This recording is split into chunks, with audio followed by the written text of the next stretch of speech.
భరోసా సంక్రాంతి నుంచి రైతు భరోసా అమలు ఎకరానికి 7,500 చొప్పున పెట్టుబడి సాయం. నేడు పాలమూరులో ప్రకటించనున్న సీఎం రేవంత్ రైతు సదస్సు ముగింపు సభకు ముఖ్యమంత్రి హాజరు. పలు కీలక పథకాలపై ప్రకటన చేసే అవకాశము. 2 లక్షల వరకు రుణమాఫీ చెక్కుల పంపిణీ. ఏడాదిలో వ్యవసాయ ప్రగతిని వివరించనున్న సీఎం. సిద్ధమవుతున్న తెలంగాణ తల్లి విగ్రహం. పెద్దంబర్పేటలో రూపుదిద్దుకుంటున్న శిల్పం. 10 టన్నుల ఇత్తడితో 17 అడుగుల ఎత్తులో తయారీ. ఆకస్మికంగా పరిశీలించిన ముఖ్యమంత్రి రేవంత్ రెడ్డి. 9న సచివాలయంలో విగ్రహ ఆవిష్కరణ. అంటే రేవంత్ రెడ్డి అధికార పార్టీ వచ్చిన తర్వాత పాలకవర్గంతో ఇప్పుడు రుణమాఫీ అయిపోయిన తర్వాత నెక్స్ట్ ఈయన కావాలని ఏంటంటే ఇప్పుడు ప్రజల గురించి ప్రతిపక్షం లేవదీస్తున్నది కాబట్టి ఏదో ఊపందుకున్న విషయంలో సంక్రాంతి నుంచి రైతు భరోసా అమలు చేయడానికి పూనుకున్నాడు.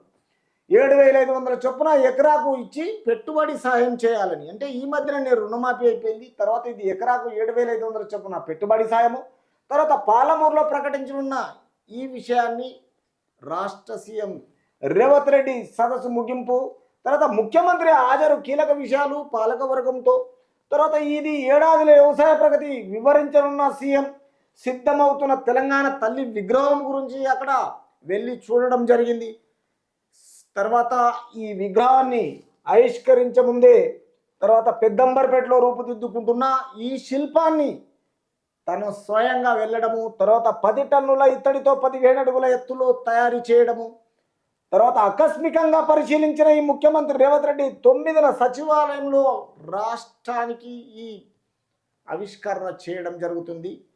తర్వాత నెక్స్ట్ రేవంత్ భరోసా అనే విషయంలో ఇలాంటివి చేసే వరకల్లా అధికార పార్టీ పిచ్చెక్కి మత్స్యమితం పోయినట్టుగా ఒక జోకర్ల లాగా ఏం చేస్తున్నారంటే అధికార పార్టీని విమర్శిస్తున్నారు. అంటే మిగులు రాష్ట్రాన్ని అప్పుల రాష్ట్రంగా చేసి డబ్బే లేకుండా చేసిన తర్వాత ఏదో కష్టపడి తెలంగాణ రాష్ట్ర ప్రజల గురించి ప్రజాక్షేత్రంలో అధికారాన్ని కోల్పోకుండా రాష్ట్ర ప్రభుత్వము ఒకదానికొకటి ప్రశాంతంగా ఉండేటట్టు ఈరోజు స్టూడెంట్లకైనా రైతులకైనా తర్వాత ప్రభుత్వాలకైనా ఎంప్లాయీస్కైనా ఒక విధంగా వాళ్ళు ప్రశాంతంగా ఉన్న కొన్ని ప్రీపెయిడ్ ఛానళ్లతో లేవదీయడము.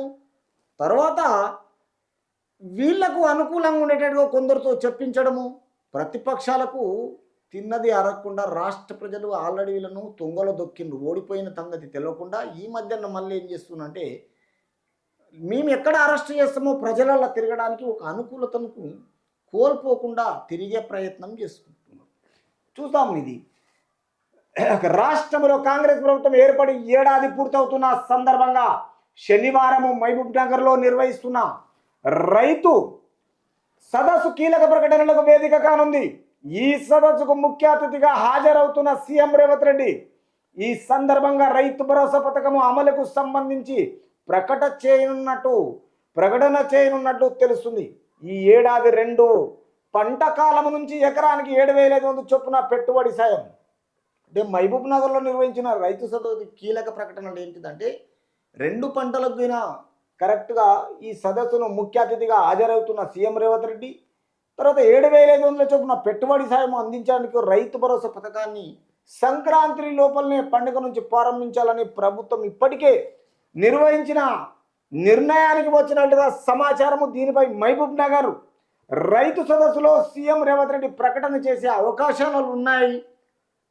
తర్వాత ఎకరానికి 5,000 చొప్పున ఉన్న పెట్టుబడి సాయాన్ని 7,500 అంటే గత ప్రభుత్వం 5,000 ఇచ్చిన 7,500 గురించి మొత్తానికి రైతు భరోసా పేరిట అందజేస్తామని ఎన్నికల సమీపంలో ఏదైతే మేనిఫెస్టో రిలీజ్ చేసిందో దాన్ని ఫుల్ఫిల్ చేయడానికి రాష్ట్ర ప్రజల గురించి తీసుకున్న పాలకవర్గం రాష్ట్ర సీఎం ఈ విషయంలో 7,500 చొప్పున సంక్రాంతి వరకు మాట చొప్పున ప్రజల గురించి చేయడానికి ముందుంటుంది పాలకవర్గము తెలంగాణ రాష్ట్ర సీఎం.